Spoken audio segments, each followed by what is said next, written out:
കർത്താവ് ജോഷുവയോട് അരുളിച്ചെയ്തു, എഴുന്നേൽക്കുക, നീ എന്തിന് ഇങ്ങനെ സാഷ്ടാംഗം വീണ് കിടക്കുന്നു? ഇസ്രായേൽ പാപം ചെയ്തിരിക്കുന്നു. എന്റെ കൽപ്പന അവർ ലംഘിച്ചു. നിഷിദ്ധ വസ്തുക്കളിൽ ചിലതവർ കൈവശപ്പെടുത്തി അവ തങ്ങളുടെ സാമാനങ്ങളോടുകൂടെ വെച്ചിട്ട് വ്യാജം പറയുകയും ചെയ്തിരിക്കുന്നു. അതിനാൽ ഇസ്രായേൽ ജനത്തിന് ശത്രുക്കളെ ചെറുത്തു നിൽക്കാൻ സാധിക്കുന്നില്ല. അവരുടെ മുൻപിൽ തോറ്റു പിന്മാറുന്നു. എന്തെന്നാൽ അവർ നശിപ്പിക്കപ്പെടാനുള്ള ഒരു വസ്തുവായി തീർന്നിരിക്കുന്നു. നിങ്ങളെടുത്ത നിഷിദ്ധ വസ്തുക്കൾ നശിപ്പിക്കുന്നില്ലെങ്കിൽ ഞാൻ ഇനി നിങ്ങളോട് കൂടെ ഉണ്ടായിരിക്കുകയില്ല. നീ എഴുന്നേറ്റ് ജനത്തെ ശുദ്ധീകരിക്കുക. നാളത്തേക്ക് തങ്ങളെ തന്നെ ശുദ്ധീകരിക്കാൻ അവരോട് പറയുക. ഇസ്രായേലിന്റെ ദൈവമായ കർത്താവ് അരുളി ചെയ്യുന്നു, ഇസ്രായേലെ, നിഷിദ്ധ വസ്തുക്കൾ നിങ്ങളുടെ ഇടയിലുണ്ട്. അതെടുത്തു മാറ്റുന്നത് വരെ നിങ്ങളുടെ ശത്രുക്കളെ നേരിടാൻ നിങ്ങൾക്ക് സാധിക്കുകയില്ല. പ്രഭാതത്തിൽ ഗോത്രം ഗോത്രമായി നിങ്ങൾ വരണം. കർത്താവ് ചൂണ്ടിക്കാണിക്കുന്ന ഗോത്രം ഓരോ കുലമായും കുലം കുടുംബക്രമത്തിലും അടുത്തു വരണം. കർത്താവ് വീണ്ടും ചൂണ്ടിക്കാണിക്കുന്ന കുടുംബത്തിൽ നിന്ന് ഓരോരുത്തരായി മുന്നോട്ട് വരണം. നിഷിദ്ധ വസ്തുക്കളോടുകൂടി പിടിക്കപ്പെടുന്നവനെ അവന്റെ സകല വസ്തുക്കളോടും കൂടെ അഗ്നിക്കിരയാക്കണം. എന്തെന്നാൽ അവൻ കർത്താവിന്റെ ഉടമ്പടി ലംഘിച്ച് ഇസ്രായേലിൽ മ്ലേച്ഛത പ്രവർത്തിച്ചിരിക്കുന്നു.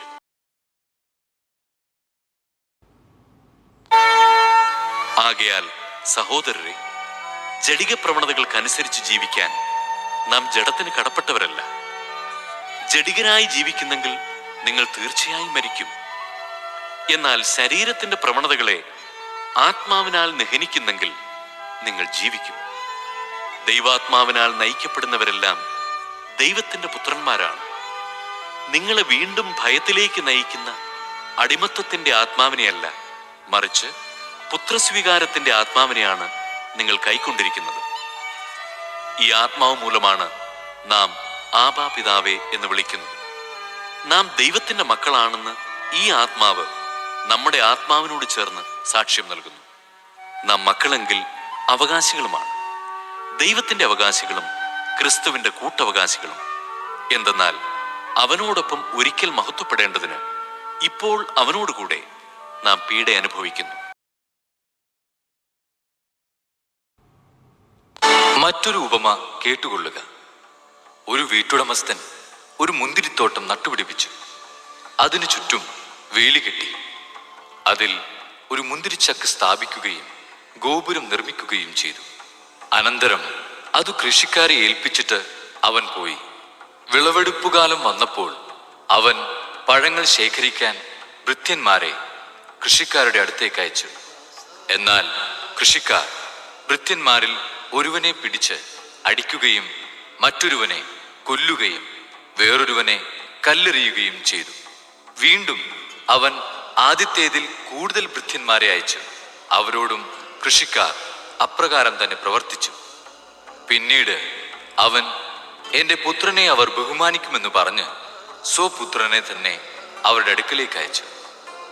അവനെ കണ്ടപ്പോൾ കൃഷിക്കാർ പരസ്പരം പറഞ്ഞു, ഇവനാണ് അവകാശി, വരുവിൻ, നമുക്കിവനെ കൊന്ന് അവകാശം കരസ്ഥമാക്കാം. അവർ അവനെ പിടിച്ച് മുന്തിരിത്തോട്ടത്തിന് വെളിയിലേക്ക് എറിഞ്ഞ് കൊന്നുകളഞ്ഞു.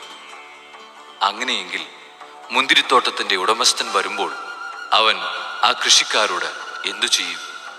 അവർ പറഞ്ഞു, അവൻ ആ ദുഷ്ടരെ നിഷ്ഠൂരമായി നശിപ്പിക്കുകയും യഥാകാലം ഫലം കൊടുക്കുന്ന മറ്റു കൃഷിക്കാരെ മുന്തിരിത്തോട്ടം ഏൽപ്പിക്കുകയും ചെയ്യും.